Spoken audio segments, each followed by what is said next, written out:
అందరికీ నమస్కారం. భారతదేశానికి స్వాతంత్రం వచ్చిన తర్వాత ఆంధ్ర రాష్ట్రం ఏర్పడిన నాటి నుంచి కూడా ఆంధ్ర రాష్ట్రం అంటే అన్నపూర్ణగా పేరొందినటువంటి పరిస్థితులు. ఆంధ్ర రాష్ట్రం అంటే ఎన్నో రాజకీయ పార్టీలు పరిపాలన చేసినా ఎంతో మంది ముఖ్యమంత్రులుగా పరిపాలన కొనసాగించినటువంటి సందర్భాలు ఉన్నప్పటికీ ఈ రోజున ఈ రాష్ట్రంలో పరిపాలన చేస్తున్నటువంటి తెలుగుదేశం ప్రభుత్వ కూటమి గాని ముఖ్యమంత్రి చంద్రబాబు నాయుడు గారి నేతృత్వంలో సాగుతున్నటువంటి పరిపాలన యావత్తు కూడా అరాచకమైనటువంటి పరిపాలన, అప్రజాస్వామికమైనటువంటి పరిపాలన. ఎక్కడా కూడా డాక్టర్ బిఆర్ అంబేద్కర్ గారు రచించినటువంటి రాజ్యాంగ స్ఫూర్తిని అమలు చేస్తున్నటువంటి పరిస్థితులు ఈ రాష్ట్రంలో లేవు. ఈ రాష్ట్రంలో చంద్రబాబు నాయుడు గారు వారి కుమారుడు లోకేష్ గారు రచించినటువంటి రెడ్ బుక్ రాజ్యాంగం అమలు చేస్తున్నటువంటి దౌర్భాగ్యమైనటువంటి పరిస్థితులు ఈ రోజు రాష్ట్రంలో నెలకొన్నాయి.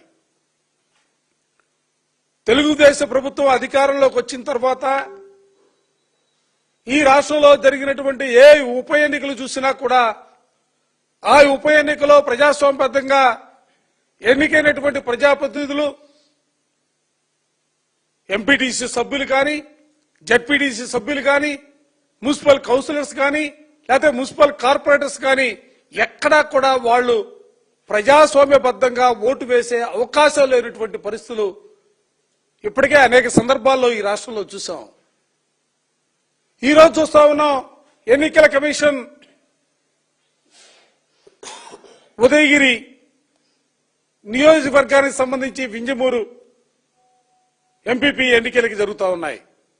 అదేవిధంగా రాయదుర్గం నియోజకవర్గం బొమ్మనహళ్లి మండలానికి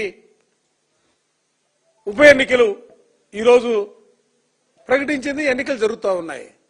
అసలు ఏమిటి దౌర్భాగ్యం అని అడుగుతా ఉన్నా. ఎన్నాళ్ళు ఇంకా 6 నెలల కాలం ఉంది ఈ ఉప ఎన్నికలకు సంబంధించి. ఎన్నికైనటువంటి ప్రజాప్రతినిధులు అధికారంలో ఉండడానికి కేవలం 6 నెలల కాలం మాత్రమే ఉంది. ఈ 6 నెలల కాలానికి కూడా ఏమంత కకృతి అని అడుగుతా ఉన్నా. ఎన్నికైనటువంటి ప్రజాప్రతినిధులు ఓట్లు వేయించుకోరా? పోలింగ్ స్టేషన్లకు రానివ్వరా? మండల కేంద్రానికి వస్తా ఉంటే, ఓటు వేయడానికి వస్తా ఉంటే కిడ్నాపులు చేస్తా ఉంటారా? కారులో వచ్చి బలవంతంగా ఎత్తుకెళ్తారా? అసలు ఏ దిశగా ఈ రాష్ట్రాన్ని పరిపాలన చేయాలని మీరు భావిస్తా ఉన్నారు? మేము కూడా 19 నుంచి 24 వరకు 5 సంవత్సరాలు ఈ రాష్ట్రంలో పరిపాలన చేశాం. కానీ ఏ రోజైనా ఎక్కడైనా కూడా ఇటువంటి దౌర్భాగ్యమైనటువంటి పరిస్థితులు కానీ, అప్రజాస్వామిక విధానాలతో ఎన్నికల్లో గెలవాలనే తలంపు కానీ ఏ రోజైనా కూడా మేము చేశామని అడుగుతా ఉన్నా.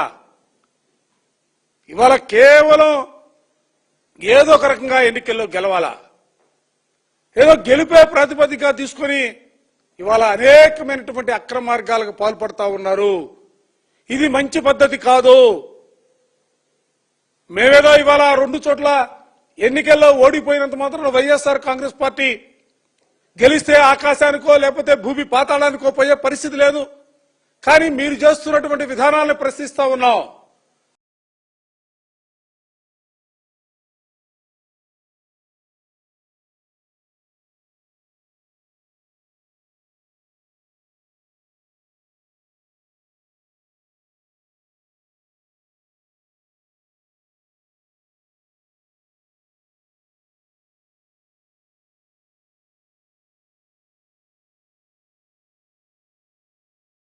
పాలన చేస్తున్నటువంటి తెలుగుదేశం ప్రభుత్వ కూటమి కానీ ముఖ్యమంత్రి చంద్రబాబు నాయుడు గారి నేతృత్వంలో సాగుతున్నటువంటి పరిపాలన యావత్తు కూడా అరాచకమైనటువంటి పరిపాలన, అప్రజాస్వామికమైనటువంటి పరిపాలన. ఎక్కడా కూడా డాక్టర్ బిఆర్ అంబేద్కర్ గారు రచించినటువంటి రాజ్యాంగ స్ఫూర్తిని అమలు చేస్తున్నటువంటి పరిస్థితులు ఈ రాష్ట్రంలో లేవు. ఈ రాష్ట్రంలో చంద్రబాబు నాయుడు గారు వారి కుమారుడు లోకేష్ గారు రచించినటువంటి రెడ్ బుక్ రాజ్యాంగం అమలు చేస్తున్నటువంటి దౌర్భాగ్యమైనటువంటి పరిస్థితులు ఈ రోజు రాష్ట్రంలో నెలకొన్నాయి. తెలుగుదేశం ప్రభుత్వం అధికారంలోకి వచ్చిన తర్వాత ఈ రాష్ట్రంలో జరిగినటువంటి ఏ ఉప ఎన్నికలు చూసినా కూడా ఆ ఉప ఎన్నికలో ప్రజాస్వామ్యబద్ధంగా ఎన్నికైనటువంటి ప్రజాప్రతినిధులు, ఎంపీటీసీ సభ్యులు కానీ, జడ్పీటీసీ సభ్యులు కానీ, మున్సిపల్ కౌన్సిలర్స్ కానీ, లేకపోతే మున్సిపల్ కార్పొరేటర్స్ కానీ ఎక్కడా కూడా వాళ్ళు ప్రజాస్వామ్యబద్ధంగా ఓటు వేసే అవకాశం లేనటువంటి పరిస్థితులు ఇప్పటికే అనేక సందర్భాల్లో ఈ రాష్ట్రంలో చూసాం. ఈరోజు చూస్తా ఉన్నాం, ఎన్నికల కమిషన్ ఉదయగిరి నియోజకవర్గానికి సంబంధించి వింజమూరు ఎంపీపీ ఎన్నికలకి జరుగుతూ ఉన్నాయి. అదేవిధంగా రాయదుర్గం నియోజకవర్గం బొమ్మనహళ్లి మండలానికి ఉప ఎన్నికలు ఈరోజు ప్రకటించింది. ఎన్నికలు జరుగుతూ ఉన్నాయి. అసలు ఏమిటి దౌర్భాగ్యం అని అడుగుతా ఉన్నా. ఎన్నాళ్ళు ఇంకా 6 నెలల కాలం ఉంది ఈ ఉప ఎన్నికలకు సంబంధించి. ఎన్నికైనటువంటి ప్రజాప్రతినిధులు అధికారంలో ఉండడానికి కేవలం 6 నెలల కాలం మాత్రమే ఉంది.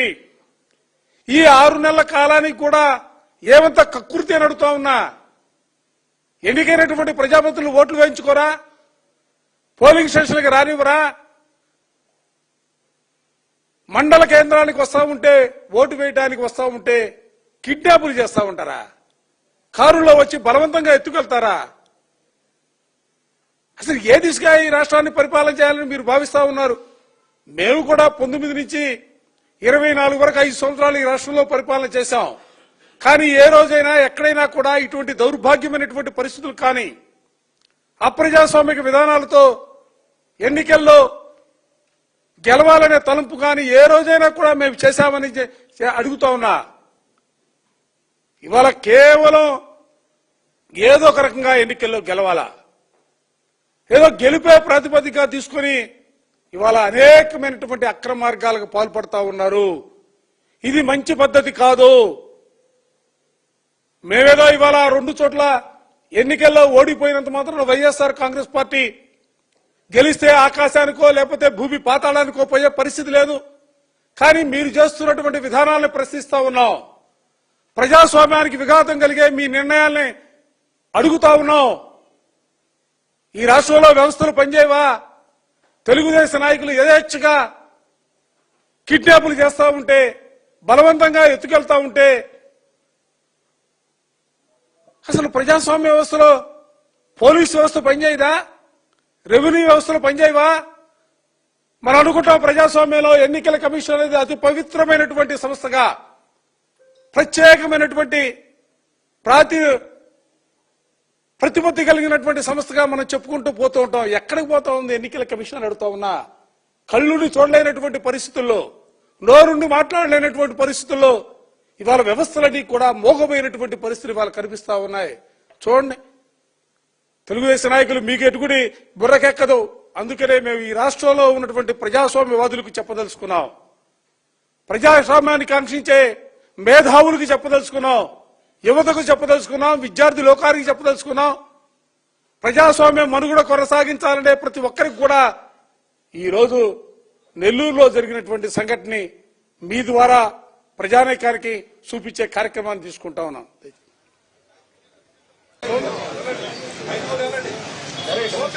పోలీసులు ఉన్నారు పక్కనే, పోలీసుల చుట్టుపక్కల పోలీసులు ఉన్నారు. వాళ్ళ మధ్యలోంచి పార్టీకి సంబంధించినటువంటి మా పార్టీకి సంబంధించినటువంటి ఎంపీటీ సభ్యులందరూ కూడా ఓటు వేయడానికి వెళ్తా ఉంటే చూడండి ఆ దౌర్జన్యం నడి రోడ్డు పైన.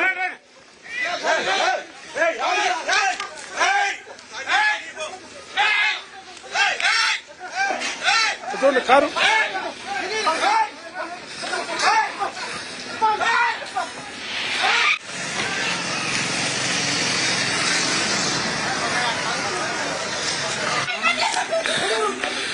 రత్నమ్మ ఎంపీటీసీ గారు కనీసం మహిళలే గౌరవం లేకుండా వయసులో పెద్దామనే కనీసం బుర్ర లేకుండా ఎట్లా వెళ్తున్నారు చూడండి.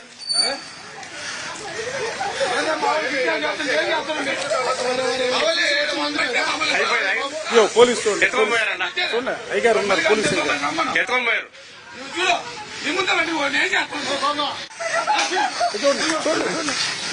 కార్లో లాకెళ్తా ఉన్నారు.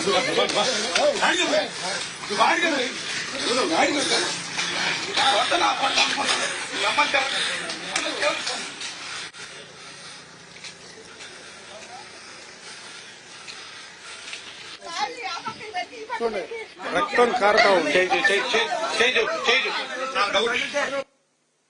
రక్తం మొత్తం బ్లడ్. డౌట్ వచ్చే నేను బండి వచ్చాను నేను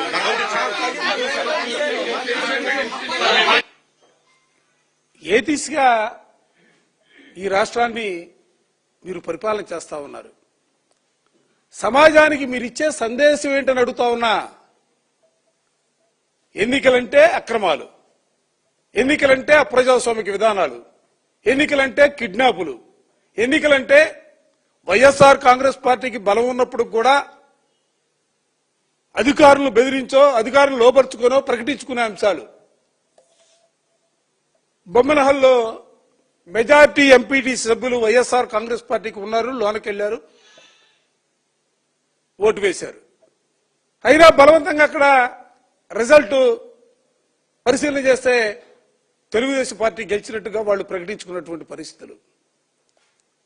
అసలు అసలు ఏం మాట్లాడాలో కూడా అర్థం కానటువంటి పరిస్థితులు. మేము అధికారులకు కూడా చాలా స్పష్టంగా చెప్పదలుచుకున్నాం.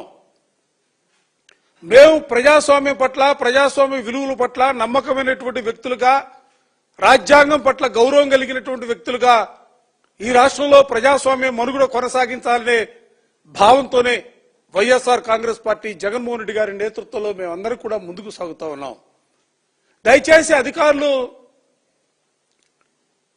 మీరు ఇవ్వలేదో అధికారంలో తెలుగుదేశం పార్టీ ఉంది, తెలుగుదేశం పార్టీ మేము చెప్పినట్లుగా వాళ్ళు చెప్పినట్లుగా మీరు చేసుకుంటూ పోతే రానున్న కాలంలో తప్పనిసరిగా వైఎస్ఆర్ కాంగ్రెస్ పార్టీ అధికారంలోకి వస్తుంది. అధికారంలోకి వచ్చిన తర్వాత ఇవాళ ఎవరెవరైతే అక్రమాలకు పాల్పడ్డారో, ఎవరైతే అధికార పార్టీకి తొత్తులుగా వ్యవహరించారో వారందరిపైన కూడా చట్టపరంగా, న్యాయపరంగా చర్యలు తీసుకునే కార్యక్రమం కూడా తప్పనిసరిగా వైఎస్ఆర్ కాంగ్రెస్ పార్టీ తీసుకుంటుందన్న అంశాన్ని ఈ సందర్భంగా చెబుతూ, మేము ఇప్పటికే డిజిటల్ బుక్ స్టార్ట్ అయింది. ఆల్రెడీ ఎక్కడెక్కడ ఎవరెవరు ఈ అక్రమాలకు ఒడగడతా ఉన్నారో, ఎవరెవరు వైఎస్ఆర్ కాంగ్రెస్ పార్టీ కార్యకర్తలను ఇబ్బంది పెడతా ఉన్నారో వారందరి వివరాలు, వారందరి జాతకాలు డిజిటల్ బుక్ లో నిక్షిప్తంగా ఉన్నాయి. మేమేదో ప్రతీకార ఆ కోణంలో చెప్పటలా. మేము ఎప్పుడు మాట్లాడినా, ఏమి మాట్లాడినా కూడా ప్రజాస్వామ్యబద్ధంగా పరిపాలన చేయాలా. మీకు ప్రజల అధికారం కట్టబెట్టింది, మీరు ఏ విధంగా గెలిచినప్పుడు ఆ తిరుగుబాటు ద్వారా ఎన్నికలు ఎప్పుడు జరిగినా కూడా